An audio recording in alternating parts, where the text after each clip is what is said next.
Hey everyone, कैसे हैं आप सब। I hope you all are doing fine. तो जैसे कि आपको पता है हम CSIR की तैयारी कर रहे हैं, है ना।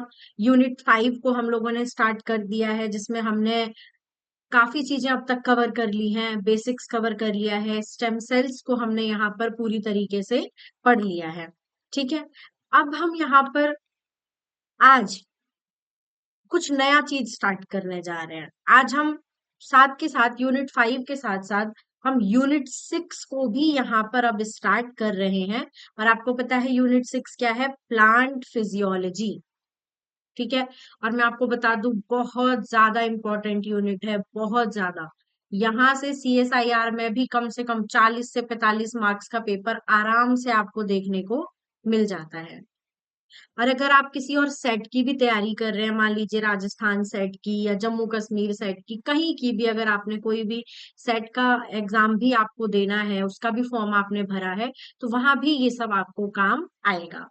तो देखते हैं कि हम यहाँ पर प्लांट फिजियोलॉजी में स्टार्ट क्या कर रहे हैं। तो दैट इज फोटोसिंथेसिस को हम यहाँ पर शुरू करेंगे। और मैं आपको पहले ही बता दूं, फोटोसिंथेसिस बहुत इंपॉर्टेंट टॉपिक है। प्लांट फिजियोलॉजी का सबसे ज्यादा इंपॉर्टेंट टॉपिक, जहां से क्वेश्चंस आएंगे ही आएंगे, जहां से क्वेश्चंस आपको मिलेंगे ही मिलेंगे, याद रखिएगा। ठीक है। तो चलिए स्टार्ट करते हैं। एक बेसिक्स आज हम देखते हैं, लेकिन इस बेसिक से भी आपको बहुत कुछ सीखने को मिलेगा। सबसे पहले एक छोटा सा एक इंट्रोडक्शन देख लेते हैं कि प्लांट फोटोसिंथेसिस होता क्या है। देखिए, वैसे तो आप लोग 5th क्लास से फोटोसिंथेसिस पढ़ते आ रहे हो, सबको पता होगा थोड़ा बहुत तो, कि भाई जो फोटोसिंथेसिस है उसका मतलब होता है सिंथेसिस यूजिंग लाइट। कि आप लाइट का यूज करके, ठीक है, प्लांट्स क्या करते हैं, लाइट का यूज करके किसी चीज को बना रहे हैं, सिंथेसिस कर रहे हैं। बेसिकली यही मतलब है भाई। फोटोसिंथेसिस में दो वर्ड्स हैं, अगर आप देखो, फोटो एंड सिंथेसिस। तो फोटो का मतलब होता है लाइट, और सिंथेसिस का मतलब होता है किसी भी चीज का फॉर्मेशन, किसी भी चीज को बनाना। तो देखिए लिखा क्या है, photosynthesis is by far the most significant biological process on earth. Photosynthesis अगर आप देखेंगे, इस अर्थ पर पाई जाने वाली सबसे ज्यादा मोस्ट सिग्निफिकेंट बायोलॉजिकल प्रोसेस है। बहुत ज्यादा सिग्निफिकेंस है इसका, ठीक है, अर्थ पर। इट इज थ्रो, ऐसा क्यों है?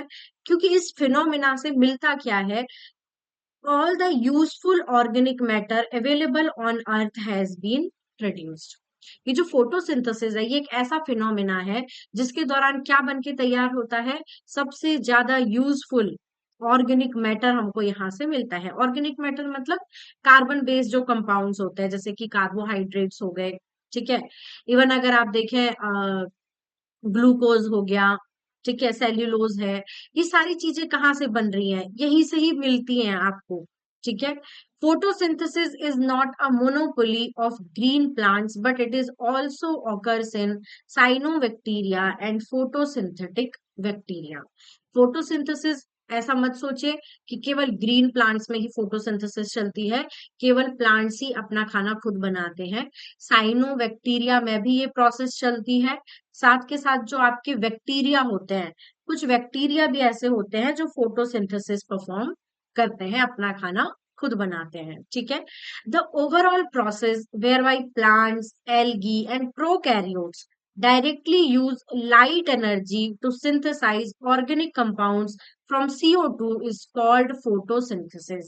अगर हम एक बेसिक डेफिनेशन देखेंगे किसकी, फोटोसिंथेसिस की, तो वो यही है। ये जो लाइन में आपको लिखा हुआ है, क्या लिखा है, कि एक ऐसी प्रोसेस जिसको कौन कौन यूज करता है, प्लांट्स करते हैं फोटोसिंथेसिस, एल्गी जो है फोटोसिंथेसिस परफॉर्म करती है, प्रोकैरियोट्स जैसे कि मैंने अभी कहा बैक्टीरिया, ये भी फोटोसिंथेसिस करते हैं। तो ये करते क्या है, ये डायरेक्टली जो सोलर एनर्जी है, सनलाइट है, सन से मिलने वाली जो एनर्जी है, उसका यूज करते हैं क्या बनाने के लिए, किसका सिंथेसिस करने के लिए, ऑर्गेनिक कंपाउंड्स का सिंथेसिस करने के लिए।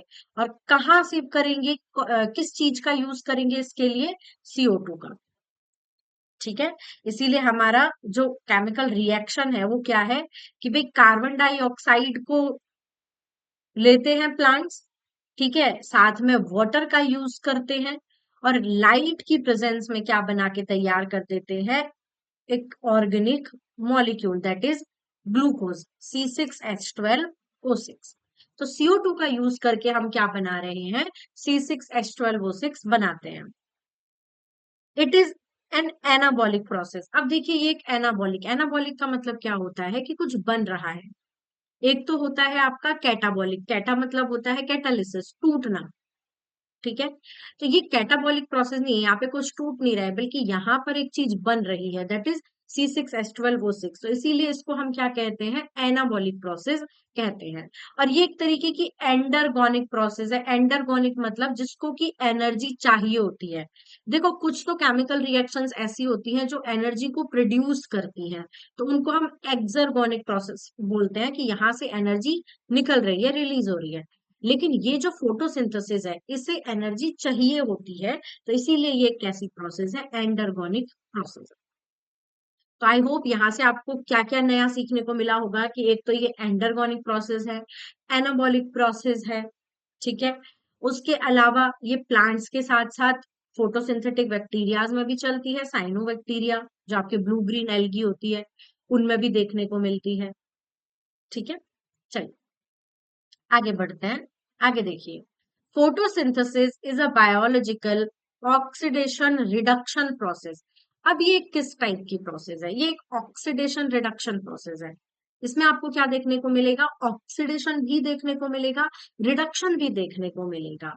कैसे, देखिए प्लांट क्या करते हैं, सोलर एनर्जी का यूज कर रहे हैं, किसको ऑक्सीडाइज करते हैं, वाटर को। देखिए पहले तो आपको ये पता होना चाहिए कि ऑक्सीडेशन मतलब क्या है, रिडक्शन मतलब क्या है। ऑक्सीडेशन का मतलब होता है, नाम में ही पता लग रहा है आपको, गेन ऑफ ऑक्सीजन, कि भाई कोई मॉलिक्यूल है जो कि ऑक्सीजन को गेन कर रहा है। ठीक है, या फिर दूसरा क्या हो सकता है, लॉस ऑफ हाइड्रोजन, ये भी आप बोल सकते हो। गेन ऑफ ऑक्सीजन या फिर लॉस ऑफ हाइड्रोजन, इन दोनों में से अगर कोई भी चीज आपको देखने को मिल रही है, तो दैट इज ऑक्सीडेशन। और रिडक्शन की अगर हम बात करें, तो गेन ऑफ हाइड्रोजन, अगर आपको दिख रहा है कि कोई ऐसी रिएक्शन है जिसमें हाइड्रोजन को गेन किया जा रहा है और लॉस किया जा रहा है ऑक्सीजन का, तो ये हो जाता है आपका रिडक्शन। अब जैसे कि अगर आप देखें, यहाँ पर ये जो ऑक्सीजन बनती है, ठीक है, ये कहाँ से निकलती है, ये वाटर से रिलीज होती है बेसिकली, याद रखिएगा। बहुत से लोगों को ये कंफ्यूजन होता है कि भाई ये जो ऑक्सीजन निकलती है इस दौरान, ये तो CO2 से निकलती होगी, क्योंकि CO2 के पास O2 है, इसीलिए नो, कभी भी नहीं, ये गलती मत करना। ठीक है, ऑक्सीजन कहाँ से रिलीज होती है, हमेशा वाटर से, H2O से रिलीज होती है। अब अगर आप देखें, H2O से क्या बन रहा है, O2 बन रहा है। तो क्या हुआ है इस दौरान, लॉस हुआ है हाइड्रोजन का। तो क्या किया है आपने, वाटर को ऑक्सीडाइज किया है, ऑक्सीडेशन हुआ है वाटर का, और आपको ऑक्सीजन मिली है। साथ के साथ अगर आप देखें दूसरा यहाँ पर कि क्या हुआ है, CO2 से क्या बना है, C6H12O6। तो आप देखें CO2 से क्या बना है, C6H12O6। तो क्या चीज गेन हुई है, हाइड्रोजन। तो गेन ऑफ हाइड्रोजन क्या कहलाता है, रिडक्शन। तो यहाँ पर CO2 रिड्यूस होती है और क्या मिलते हैं आपको, large carbon molecules, large carbon compounds यहाँ पर आपको देखने को मिलते हैं। Energy stored in these carbohydrate molecules can be used later to power cellular processes in the plant and can serve as the energy source for all forms of life. अब देखिए ये जो आपको कार्बोहाइड्रेट मॉलिक्यूल मिला है, कौन सा, C6H12O6, ठीक है, ग्लूकोज, इसे किस लिए यूज किया जाएगा, वे आगे जो अदर सेलुलर प्रोसेसेस चल रही हैं प्लांट्स में, प्लांट्स बहुत सारे काम करता है, और तो उसमें कार्बोहाइड्रेट मॉलिक्यूल का यूज किया जाएगा।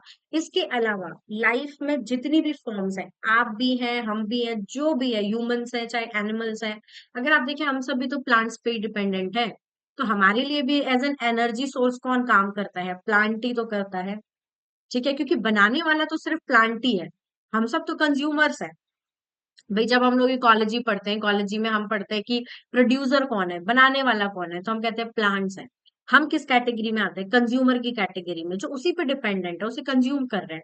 तो कहीं ना कहीं ये जो कार्बोहाइड्रेट बन रहा है ड्यूरिंग फोटोसिंथेसिस, ये प्लांट्स के अपने काम भी आएगा उसके सेलुलर प्रोसेसेस में, इवन हमारे लिए भी वो एज एन एनर्जी सोर्स काम करता है। ठीक है, चलिए अगर अब नेक्स्ट हम देखें, ये तो था एक इंट्रोडक्शन, आपको समझ में आ गया होगा कि भाई एनाबॉलिक प्रोसेस है, एंडरगोनिक प्रोसेस है, ऑक्सीडेशन रिडक्शन दोनों चीजें यहाँ पे देखने को मिलती हैं। कार्बन डाइऑक्साइड रिड्यूस होती है, वाटर यहाँ पर ऑक्सीडाइज होता है। ठीक है, वाटर ऑक्सीडाइज होता है तो हमें ऑक्सीजन मिल रही है, ऑक्सीजन हमारे लिए सबसे इंपॉर्टेंट गैस है। ठीक है ना, इसके अलावा CO2 रिड्यूस हो रही है, तो क्या बना रही है? C6H12O6 बना रही है। ठीक है, साइट अगर हम देखें फोटोसिंथेसिस होती का है, तो अब ये मत कहना जी मैम प्लांट्स में होती है, वो सबको पता है प्लांट्स में हो रही है, ठीक है, लेकिन प्लांट्स में भी कहाँ होती है? देखिए, प्लांट्स में भी अगर हम ऑर्गन की बात करें, कौन से ऑर्गन में हो रही है, तो आप कहेंगे जी लीफ में होती है। मोस्ट ऑफ फोटोसिंथेसिस कहाँ चलती है? लीफ में। अब ये नहीं सोचना कि सिर्फ लीफ में ही होती होगी, नहीं, बहुत से प्लांट्स में आप देखेंगे स्टेम में भी चलती है फोटोसिंथेसिस की प्रोसेस। जैसे जो कैक्टस है, कैक्टस में आपको पता है लीव्स तो स्पाइन्स में बदल जाती है, कांटों में बदल जाती है, तो फोटोसिंथेसिस कहाँ चलती है? स्टेम में चलती है। ठीक है, तो देखिए एक्सेप्शन हर जगह होता है, कभी भी अपने दिमाग में ये नहीं बना के रखना है कि हाँ लीफ में ही होती है, केवल केवल नहीं, स्टेम में भी आपको काफी जगह देखने को मिलेगी फोटोसिंथेसिस की प्रोसेस होती है। ठीक है, बट अगर कोई हाँ ये बोले कि मोस्ट ऑफ द प्लांट्स में कहाँ चलती है फोटोसिंथेसिस, कौन से ऑर्गन में होती है, तो आप कहेंगे लीव्स में होती है। ठीक है, इसके अलावा अब लीव्स में भी क्या होता है? लीव्स में भी एक सेल होती है स्पेसिफिक, और उस सेल का नाम होता है मीजोफिल सेल्स। क्या प्रेजेंट होती है? कुछ फोटोसिंथेटिक सेल्स भी इनको बोला जाता है, मीजोफिल्स को फोटोसिंथेटिक, क्योंकि यही सबसे ज्यादा फोटोसिंथेसिस इन्हीं में ही चलती है। क्यों? क्योंकि इनके पास क्या पाया जाता है? क्लोरोप्लास्ट पाया जाता है। ठीक है, तो अगर कोई ऑर्गन पूछे तो आप कहेंगे लीफ, सेल पूछे तो आप कहेंगे मीजोफिल सेल्स में। और अगर कोई ऑर्गेनली पूछे इस सेल के अंदर भी, आपको पता है सेल के अंदर बहुत सारी ऑर्गेनलीज होती हैं, माइटोकॉन्ड्रिया है, ठीक है ना, इसके अलावा न्यूक्लियस है, एंडोप्लाज्मिक रेटिकुलम है, गोल्जी बॉडी है, कौन सी ऑर्गेनली में चलती है? तो आप कहेंगे क्लोरोप्लास्ट में। आपको पता है प्लांट्स में क्लोरोप्लास्ट पाए जाते हैं, हम में नहीं होते क्लोरोप्लास्ट, क्योंकि हम अपना खाना खुद नहीं बना रहे हैं, लेकिन प्लांट्स को क्या चाहिए होता है? क्लोरोप्लास्ट चाहिए होती है ये ऑर्गेनली सेल के अंदर। यही क्या बनाती है? खाना बनाने का काम इसी का है, मेनली क्लोरोप्लास्ट का। ठीक है, और क्लोरोप्लास्ट को क्लोरोप्लास्ट नाम दिया क्यों गया है? क्योंकि इसके पास क्या होता है? क्लोरोफिल पाया जाता है, इसके पास एक ग्रीन कलर का पिगमेंट होता है जिसका नाम होता है क्लोरोफिल। भाई हम बार बार एक बात बोल रहे हैं कि जो सनलाइट है उसका यहाँ पर के यूज किया जाएगा, तो सनलाइट को एब्जॉर्ब करने के लिए कोई पिगमेंट तो होना चाहिए ना। प्लांट्स के पास जरूर कोई पिगमेंट होता होगा ना, जिससे वो सनलाइट को अपने पास खींचता होगा, एब्जॉर्ब करता होगा, तो वो कौन है यहाँ पर? क्लोरोफिल ही है। तो क्लोरोप्लास्ट में क्या पाया जाता है? क्लोरोफिल। तो आई होप आप सबको साइट समझ में आई होगी। साइट का मतलब क्या है कि कहाँ पर चल रही है, तो आप कहेंगे लीव्स में जो मीजोफिल सेल्स होती हैं उनमें होता है। और मीजोफिल सेल में भी क्यों होता है? क्योंकि उनके पास क्लोरोप्लास्ट होते हैं, और वो क्लोरोप्लास्ट के अंदर क्या होते हैं? Green pigments, that is chlorophyll. कुछ इस तरीके से क्लोरोप्लास्ट ऑर्गेनली हमको देखने को मिलती है। ठीक है, कुछ ऐसी दिखाई देगी आपको क्लोरोप्लास्ट ऑर्गेनली।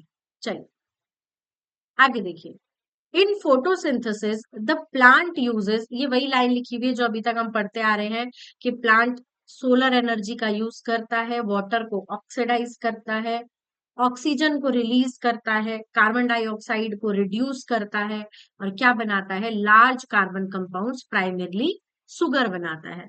ठीक है, चलिए, the complex series of reactions that culminate in the reduction of CO2 include the thylakoid reaction and the carbon fixation reaction।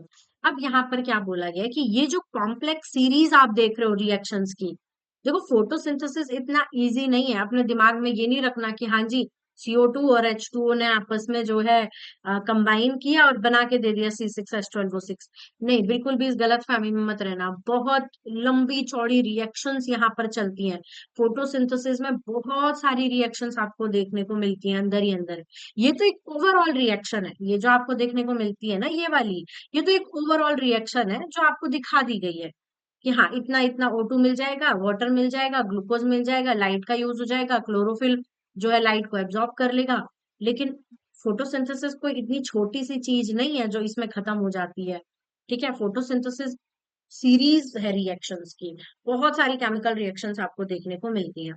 तो ये जो कॉम्प्लेक्स सीरीज है रिएक्शंस की, ये कैसे चलती हैं, कहाँ चलती हैं, ये आपकी एक तो दो तरीके की आपको देखने को मिलती हैं।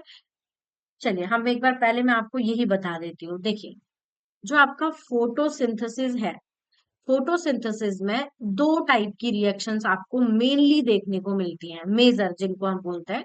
पहली होती है आपकी थाइलेकॉइड रिएक्शन,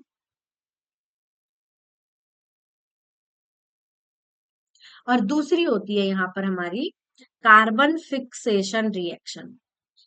अब आपको नाम से समझ में आ रहा होगा इस वाली का तो कि कार्बन यहाँ पर फिक्स हो जाएगी, कि भाई कार्बन डाइऑक्साइड को लिया जाएगा और उसको C6H12O6 में कहीं ना कहीं फिक्स कर दिया जाएगा। तो कार्बन फिक्सेशन रिएक्शन में तो ये काम चलता होगा। बट थाइलेकॉइड रिएक्शन का क्या मतलब है, यहाँ पर क्या होता है? इसका एक और नाम होता है, that is also called light reaction. इसको हम लाइट रिएक्शन भी बोलते हैं। अच्छा, अब जैसे आप घर में कभी मान लीजिए खाना बनाते हैं, ठीक है, आप क्या बना रहे हो घर में, खाना बना रहे हो। तो खाना बनाने के लिए पहले आपको सब्जियां तो चाहिए होंगी ना, रोटी बनानी है तो आटा चाहिए होगा, पानी चाहिए होगा, गैस चाहिए होगी। तो कुछ बेसिक नेसेसिटीज होती हैं। तो वैसे ही क्या होता है, जब हमें भी ये कार्बन को फिक्स करना होता है, तो इस दौरान बहुत सारा एनर्जी चाहिए होता है हमको, ATP चाहिए होता है, NADPH चाहिए होता है। तो इन्हीं के यूज से ये काम हो पाता है कि कार्बन फिक्स हो पाती है। तो पहले हमें क्या बनाना होगा, ATP बनाना होगा और NADPH बनाना होगा, तब जाके कार्बन फिक्स हो पाएगी। तो ये जो आप थाइलेकॉइड रिएक्शन देख रहे हो, इसका यही काम है। ये आपको क्या बना के देगी, ATP बना के देगी और NADPH बना करके देगी। तो क्लियर हुआ सबको?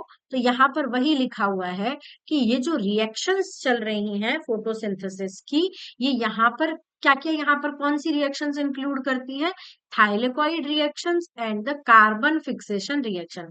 कार्बन फिक्सेशन रिएक्शन को डार्क रिएक्शन भी बोला जाता है, और जैसे कि हमने कहा थाइलेकॉइड रिएक्शंस को लाइट रिएक्शन भी बोला जाता है। तो इनके काफी सारे अलग अलग नाम भी हैं। ठीक है, तो ये जो, अब देखिए, अब अगर आपसे कोई पूछे, भाई एक चीज तो आपको पता चल गई कि क्लोरोप्लास्ट में होता है ये सारा काम, लेकिन क्लोरोप्लास्ट में भी कहाँ, अगर आपसे कोई पूछे थाइलेकॉइड रिएक्शन कहाँ होती है, तो वेरी इजी थाइलेकॉइड में होती है। देखो थाइलेकॉइड एक तरीके का, यहाँ पर इस क्लोरोप्लास्ट के अंदर एक डिस्क शेप, ये जो आप देख रहे हैं ना कॉइन लाइक स्ट्रक्चर देख रहे हैं, एक के ऊपर एक रखे हुए हैं इस तरीके से, एक के ऊपर एक, ये इस तरीके से डिस्क की फॉर्म में बैठे हुए हैं, इन्हीं को क्या बोला जाता है, थाइलेकॉइड बोला जाता है।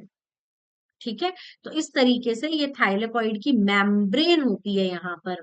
मेम्ब्रेन वैसी सेम जैसे प्लाज्मा मेम्ब्रेन होती है, लिपिड बाइलेयर की बनी हुई, यहाँ पर प्लाज्मा मेम्ब्रेन आपको देखने को मिलती है। तो ये जो थाइलेकॉइड की मेम्ब्रेन है, इस प्लाज्मा मेम्ब्रेन पे क्या चलता है आपका, लाइट रिएक्शन चलती है। ठीक है, तो अगर आपसे कोई पूछे थाइलेकॉइड रिएक्शन कहाँ होती है, ये बहुत इजी है थाइलेकॉइड में, या फिर लाइट रिएक्शन कहाँ होती है, थाइलेकॉइड में। ठीक है, एक तरीके के आप देख लो इंटरनल मेम्ब्रेन्स है क्लोरोप्लास्ट के अंदर। ओके, और इनके एंड प्रोडक्ट क्या होता है, थाइलेकॉइड रिएक्शन के एंड में आपको मिलेगा क्या, आपको हाई एनर्जी कंपाउंड्स मिलेंगे, ATP मिलेगा और NADPH मिलेगा। ठीक है, क्या क्या मिलेगा आपको यहाँ पर, लास्ट में आपको क्या मिलेगा भाई, अभी मैंने आपको बताया खाना बनाने से पहले, कार्बन को फिक्स करने से पहले हमें क्या चाहिए, एनर्जी कंपाउंड्स चाहिए। तो ये थाइलेकॉइड रिएक्शन के एंड प्रोडक्ट्स आपको यही मिलेंगे, ATP और NADPH। और फिर इन्हीं ATP और NADPH को कहाँ यूज किया जाएगा, कार्बन फिक्सिंग रिएक्शंस में यूज किया जाएगा।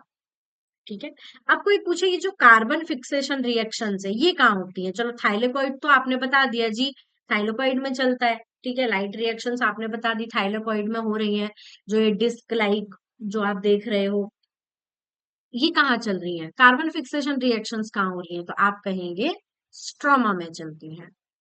ठीक है, स्ट्रोमा क्या होता है? देखिए एक्चुअली होता क्या है, ये जो क्लोरोप्लास्ट है ये डबल मेम्ब्रेन ऑर्गेनली है। ये भी याद रखना है, क्लोरोप्लास्ट क्या होती है? डबल मेम्ब्रेन ऑर्गेनली है। जैसे आप देख रहे हैं, इसकी एक आउटर मेम्ब्रेन है और इसकी एक इनर मेम्ब्रेन है। ठीक है, आउटर मेम्ब्रेन और इनर मेम्ब्रेन। इसके अलावा दो मेम्ब्रेन के बीच के स्पेस को हम क्या बोलते हैं? Inter membrane space. भाई दो मेम्ब्रेन का जो बीच का स्पेस होता है उसे क्या बोला जाता है? Inter membrane space. ठीक है, इसके अलावा जो ये अंदर का मैट्रिक्स होता है, ये जो अंदर ये पूरा, जैसे एक सेल के अंदर होता है उसे हम साइटोप्लाज्म बोलते हैं, वैसे क्लोरोप्लास्ट के अंदर का ये जो मैट्रिक्स होता है इसी को क्या कहा जाता है? स्ट्रोमा कहा जाता है। ठीक है, तो ये जो आप खाली स्पेस देख रहे हो ये वाला, इसी में क्या होती है? कार्बन फिक्सेशन रिएक्शंस चलती है। ठीक है, तो समझ में आया? अब साइट अगर आपसे कोई पूछे, प्रॉपर साइट्स आपको समझ में आ गई होंगी। साइट में अब आपको ऐसा भी जवाब देने की जरूरत नहीं है, क्लोरोप्लास्ट। आप ये बोल सकते हो कि जी फोटोसिंथेसिस की लाइट रिएक्शन थाइलेकॉइड में चलती है और carbon fixing reaction dark reactions कहाँ चलती है? स्ट्रोमा में चलती है। ठीक है, चलिए आगे बढ़ते हैं। अब देखिए यहाँ पर कुछ बहुत इंपॉर्टेंट बातें लिख रखी हैं और इनको ध्यान से सुनिएगा, तभी ये बातें आपको समझ में आएंगी। देखिए क्या लिखा है। अब with in the thylakoid membrane, ये जो आपकी मैंने अभी आपको दिखाया कि भाई ये क्लोरोप्लास्ट है और क्लोरोप्लास्ट के अंदर भी क्या है? कुछ मेम्ब्रेन्स है, इंटरनल मेम्ब्रेन्स। इनको हम क्या बोलते हैं? थाइलेकॉइड बोलते हैं। तो ये जो थाइलेकॉइड मेम्ब्रेन है आपकी, इसमें क्या पाए जाते हैं? Photosynthetic pigments. अब अगर आपसे कोई पूछे क्लोरोफिल कहाँ पाया जाता है? क्लोरोफिल क्या है? पिगमेंट ही तो है, फोटोसिंथेटिक पिगमेंट। हमने अभी अभी क्या बोला था कि भाई लीफ में, मीसोफिल सेल के अंदर, क्लोरोप्लास्ट के अंदर क्या पाए जाते हैं? क्लोरोफिल। तो अब आपसे कोई पूछे क्लोरोफिल कहाँ पाया जाता है, तो आप कहेंगे थाइलेकॉइड के मेम्ब्रेन पे। तो एक्चुअली होता है क्या है, ये जो थाइलेकॉइड मेम्ब्रेन है इन पर ही पिगमेंट्स लगे होते हैं। और याद रखना है, सिर्फ पिगमेंट के नाम पर क्लोरोफिल याद मत कर लेना कि जी बस एक क्लोरोफिल ही फोटोसिंथेटिक पिगमेंट है, नहीं, और भी काफी सारे अदर मॉलिक्यूल्स पाए जाते हैं। ठीक है, जैसे कि आपका ज़ैंथोफिल हो गया, ज़ैंथोफिल भी एक पिगमेंट है। ठीक है, कैरेटिनॉइड हो गया, कैरेटिनॉइड भी एक टाइप का पिगमेंट है। ये भी कहीं ना कहीं फोटोसिंथेसिस में मदद करता है। तो फोटोसिंथेटिक पिगमेंट के नाम पे बस क्लोरोफिल याद मत कर लेना। तो with in the thylakoid membranes ये जो फोटोसिंथेटिक पिगमेंट्स हैं ये ऑर्गेनाइज होते हैं और इन्हें क्या कहा जाता है? फोटोसिस्टम कहा जाता है। जैसे कि मैं आपको दिखाती हूँ अभी, बेटा,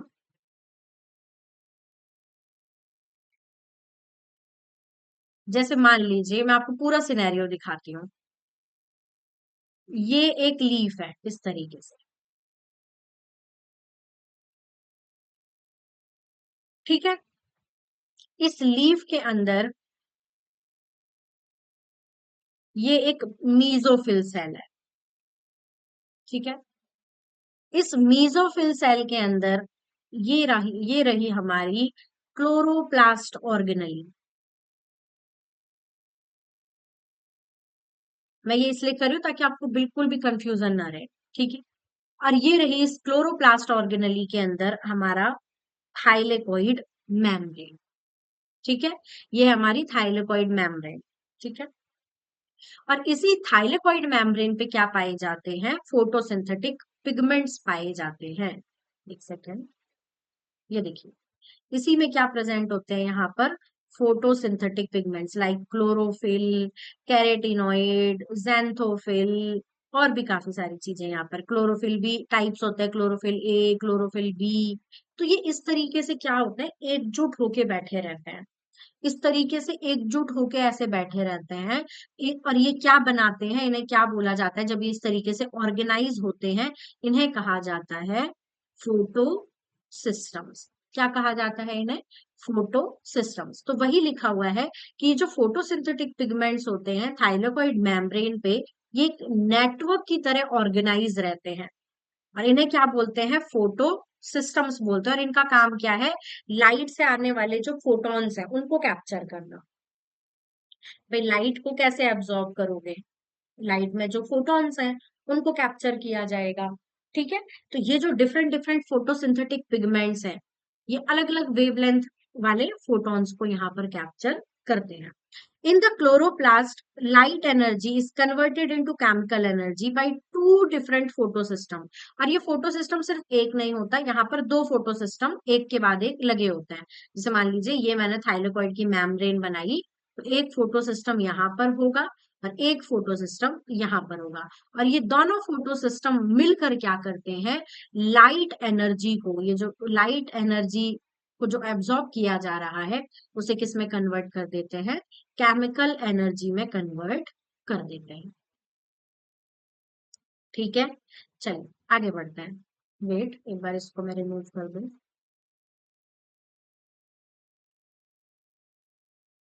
आगे देखिए, आगे लिखा है the absorbed light energy is use to power the transfer of electrons through a series of compounds that act as electron donors and electron acceptor. अब होता क्या है, यहाँ पर जो ये लाइट एनर्जी को एब्जॉर्ब किया गया है, जो फोटॉन्स ऑफ लाइट को एब्जॉर्ब किया गया, इसको किसमें यूज किया जाएगा, इलेक्ट्रॉन्स को ट्रांसफर करने में। होता क्या है यहाँ पर, देखिए एक आपको एक बात पता है कि यहाँ पर वाटर का यूज किया जाता है। वाटर किस में कन्वर्ट होता है, ऑक्सीजन में कन्वर्ट होता है। अभी बताया कि भाई वाटर का क्या होगा, यहाँ पर ऑक्सीडेशन होगा और वो ऑक्सीजन बनाएगा।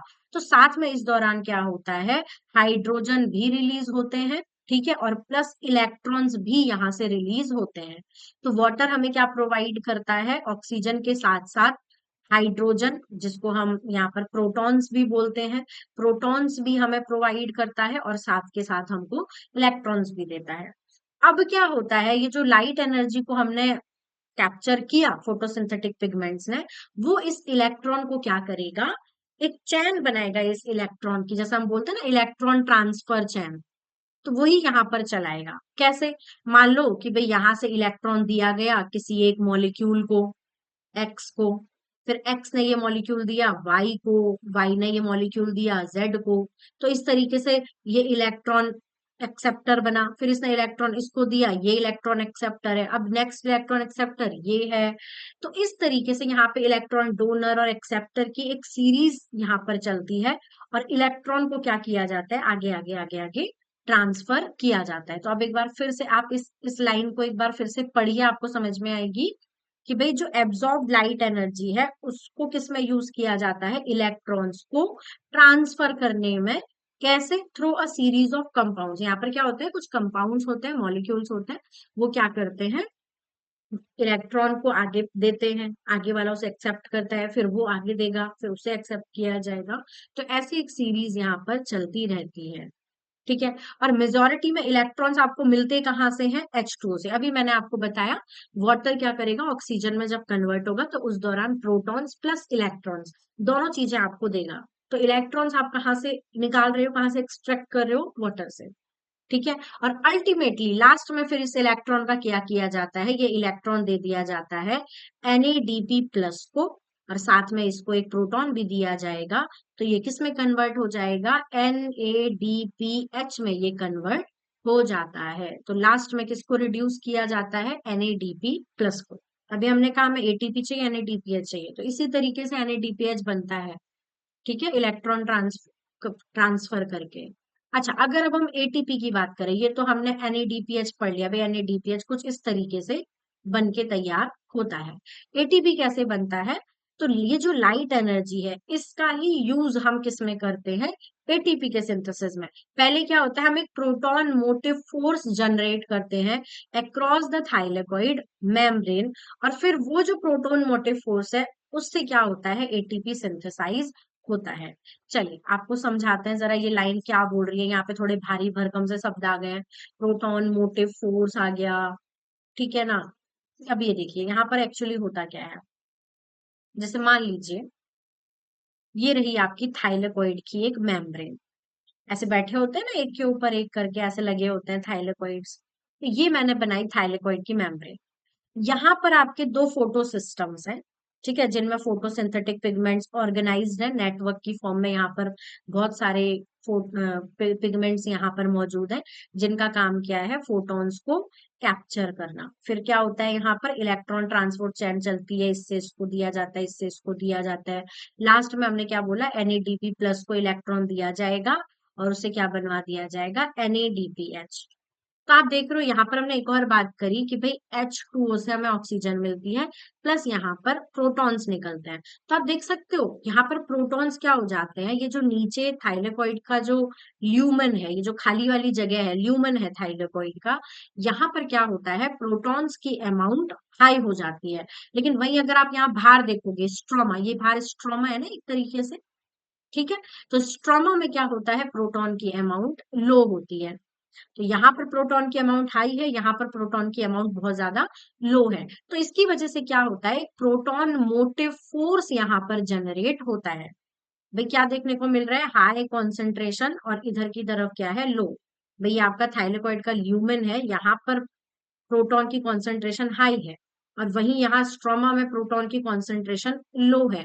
तो इसकी वजह से एक फोर्स यहाँ पर जनरेट होता है, और ये जो प्रोटॉन्स है, हाइड्रोजन्स है, ये बाहर निकल के बाहर जाते हैं ये। और बाहर जाते टाइम क्या होता है, यहाँ पर एटीपी सिंथेज एंजाइम बैठा होता है, जो कि एडीपी से क्या करता है, एटीपी की सिंथेसिस करवाने का काम करता है। और इसी दौरान हाइड्रोजन का यहाँ पर यूज किया जाता है। जैसे फॉर एग्जांपल आप इस डायग्राम को देखिए, ये डायग्राम मैंने सोलली आपको सिर्फ ये प्रोटॉन मोटिव फोर्स समझाने के लिए रखा है। अभी कुछ और यहाँ पर ज्यादा मत देखना, यहाँ पर अभी बस इतना समझो, ये आपको बाहर स्ट्रोमा दिखाया है, ये मान लीजिए इस तरीके से ये पूरा थाइलेकोइड है, तो ये थाइलेकोइड का आपको इंटीरियर स्पेस ल्यूमन दिखाया गया है। ठीक है, ये यहाँ पे फोटो सिस्टम्स हैं, आपको दिख रहा होगा, दो फोटो सिस्टम्स दिखाई दे रहे होंगे। ठीक, उसके अलावा अगर आप देखें, प्रोटॉन की अमाउंट आपको कहाँ ज्यादा दिख रही है, थाइलेकोइड के ल्यूमन में देखो कितने सारे प्रोटॉन्स है, ये देखो दिख रहे हैं आपको इतने सारे प्रोटॉन्स, और यहाँ पर प्रोटॉन्स की अमाउंट कम है। तो एक फोर्स यहाँ पर इसी वजह से जनरेट होता है, और ये प्रोटॉन किधर की तरफ आते हैं, देखो स्ट्रोमा की तरफ आते हैं। और ये क्या बनवाने में फिर मदद करते हैं, एटीपी बनवाने में मदद करते हैं, बाया एटीपी सिंथेज एंजाइम। क्लियर है? तो आई होप ये लाइन भी आप सबको थोड़ा बहुत समझ में आई होगी। बाकी हम धीरे धीरे जब हम लाइट रिएक्शन को डिटेल में पढ़ेंगे, तब वहां पर हम इन बातों को करेंगे। बट आज के लिए इतना ही, ठीक है। इसके अलावा एक बार ये डायग्राम और देखते जाइए, जो भी हमने पढ़ा ये उसका एक ओवरव्यू है। यहाँ पर देखिए, ये आपको क्लोरोप्लास्ट दिखाया है, और क्लोरोप्लास्ट का इतना पार्ट आपको ये बड़ा करके दिखाया है यहाँ पर। ठीक है, ये क्लोरोप्लास्ट के अंदर, ये देखिए, ये बाहर क्लोरोप्लास्ट के आउटर मेम्ब्रेन है, ये इनर मेम्ब्रेन है। ये आपके थाइलेकॉइड्स हैं जहां पर लाइट रिएक्शंस चलती हैं, और ये आपका स्ट्रोमा है जहां पर डार्क रिएक्शन या फिर कार्बन फिक्सेशन रिएक्शंस चलती हैं। देखो लिखा क्या है, फोटोसिंथेसिस एक टू स्टेप प्रोसेस है, दो स्टेप्स में चलती है। पहला लाइट रिएक्शन, दूसरा डार्क रिएक्शन।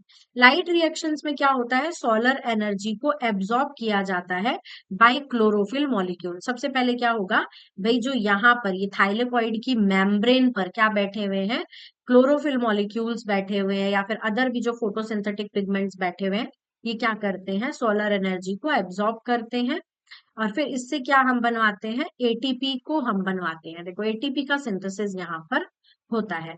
इसके अलावा साइमल्टेनियसली साथ साथ वाटर मॉलिक्यूल्स भी यहाँ पर टूटता है। H2O जो है वो टूटेगा, 2H प्लस में, साथ में दो इलेक्ट्रॉन निकालेगा और ऑक्सीजन रिलीज करेगा। ठीक है, तो वाटर मॉलिक्यूल स्प्लिट होता है ऑक्सीजन में, हाइड्रोजन में, और साथ में इलेक्ट्रॉन्स। और ये जो इलेक्ट्रॉन्स है आगे इन्हें कौन एक्सेप्ट करता है, NADP प्लस एक्सेप्ट करता है, और किस में कन्वर्ट हो जाता है, NADPH में। ठीक है, साथ के साथ डार्क रिएक्शंस में क्या होता है, CO2 को फिक्स किया जाता है, कार्बोहाइड्रेट्स में फिक्स किया जाता है। ठीक है, इन द स्ट्रोमा, कहाँ होती है ये रिएक्शन, स्ट्रोमा में। कैसे, यूजिंग द रिड्यूसिंग पावर, ये जो आपने एटीपी और NADPH बनाया है, ये जो आपने हाई एनर्जी कंपाउंड्स बनाए हैं, इन पावर्स का यूज करके क्या किया जाता है, CO2 से कार्बन डाइऑक्साइड, सॉरी CO2 से कार्बोहाइड्रेट फिक्स किया जाता है। तो आई होप आप सबको यहाँ पर ये बातें समझ में आई होंगी। अब इसी सीरीज को हम यहाँ पर कंटिन्यू करेंगे, फोटोसिंथेसिस को आगे हम पढ़ेंगे, आगे फोटोसिंथेटिक पिगमेंट्स के बारे में मैं आपको डिटेल में क्लोरोफिल, कैरेटिनॉइड, ज़ैंथोफिल्स इनके बारे में बताऊंगी। उसके बाद हम लोग लाइट रिएक्शंस को डिटेल में पढ़ेंगे, इलेक्ट्रॉन एक्सेप्टर कौन है, इलेक्ट्रॉन डोनर्स कौन है, किस तरीके से यहाँ पर इलेक्ट्रॉन ट्रांसपोर्ट चैन चलती है। फिर उसके बाद हम कैल्विन साइकिल, जिसको हम कार्बन फिक्सेशन रिएक्शंस बोलते हैं, उसको भी हम यहाँ पर पढ़ेंगे कि कैसे CO2 से कार्बोहाइड्रेट बनाया जाता है। ठीक है, कौन कौन से एंजाइम्स यहाँ पर काम करते हैं, जैसे कि यहाँ पर Rubisco the most important enzyme यहाँ पर चलाएगा रुबिस्को, इसके बारे में हम पढ़ेंगे। तो कम से कम हो सकता है 2 से 3 क्लासेस और लगे अभी फोटोसिंथेसिस कंप्लीट होने में, लेकिन आप लोग इस सीरीज को देखते रहिएगा। मैं आपको लिख के दे रही हूँ, यहाँ से क्वेश्चन आएगा ही आएगा, 100% यहाँ से आएगा। ठीक है, so thank you so much everyone, bye bye.